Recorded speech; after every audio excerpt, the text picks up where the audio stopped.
Hey everyone, this is the Valor channel. Today I'll show you how to change your region in TikTok. Now the main requirement is that you need to have visited or at least logged in from the country you want to switch to at least 60 days ago.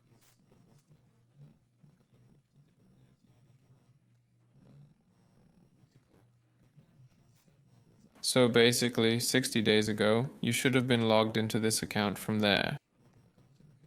Right.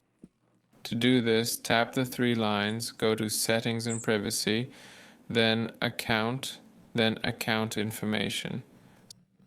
Select your account, then region, and change it to whichever region you need.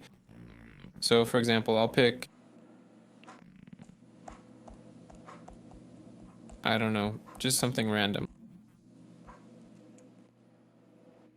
Let's say Republic of Moldova.